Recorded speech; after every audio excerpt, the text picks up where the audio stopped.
This is Las Vegas Real Estate Now, where we bring you the 3 E's: educate, empower, and engage. I'm your host, Harvey Blankfeld, and we've been selling homes here in Southern Nevada since 1988. We're also very proud to be part of the Real Estate Radio Network. That is a national network of local real estate professionals delivering timely, balanced truths about local market conditions. But right now, I want to talk to Tracy Ruccia from Equity Title. She's their president. She's been doing that title and escrow stuff for 32 years. Remarkable. You actually reached out to me earlier in the week, said, Harvey, we got to talk about wire fraud this week because some things are starting to happen. Tell us what's going on with wire fraud. In the past, I've spoken on the show about wire fraud and what we as title and escrow companies had to do in order to move forward of sending out maybe the seller's proceeds, sending out mortgage payoffs, so forth and so on. These hackers are getting so incredibly smart that they go in and start working off of emails or getting into the systems. Now they're going after either the real estate agent's email or the client's email, meaning the buyer or the seller. And so what does that mean? What does that mean to you? If you're buying a home and you are having to bring in buying funds, closing funds, let's say. Normally what you do is you ask for the wiring instructions, we email them encrypted, and then you go to the bank and go ahead and wire your closing funds. Unfortunately, these hackers now being able to break in to anybody's emails that are outside of the title companies, meaning they're not hosted.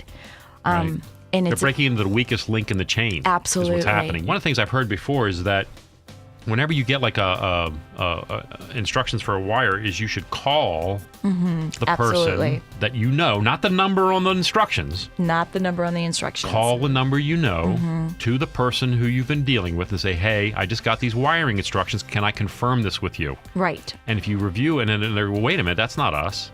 Then you know you just got hacked and you just got bad wiring instructions. And if I may take that just a step further, if once you do that, you feel secure. But I cannot tell you how many times then maybe, and it's happened, 10 minutes later, they get a revised set. Oh my God. And they don't make that second call. That has happened many times. Yes. So we've now implemented in our company, upon opening of escrow, I do see some problems with this because it's going to be frustrating at the 11th hour when everybody wants to close. But upon opening up our escrow or our transaction, our escrow officers to call the buyer and to set up a verbal password. A password that only we know and they know, and it doesn't go in any email. It doesn't appear anywhere. No electronic transmissions at all. No electronic transmissions, and it's written on our folder.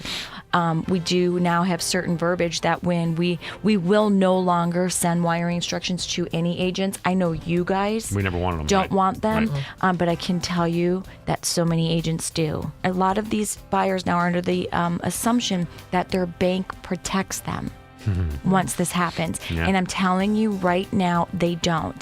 The minute you go in and you request a wire, they have you review the sheet. Is all this information true and accurate? Of course you think it is. You sign off on it. Your bank sends the money. They are no longer liable. You are, because you signed off on it. And the other part of this equation is the recipient bank, the bank that's receiving the wire.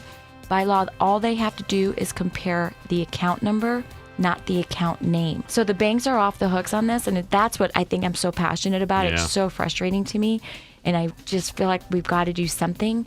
Because if they would have looked at that wiring instructions and they would have matched and just looked at the name, they would have known this account was fraud.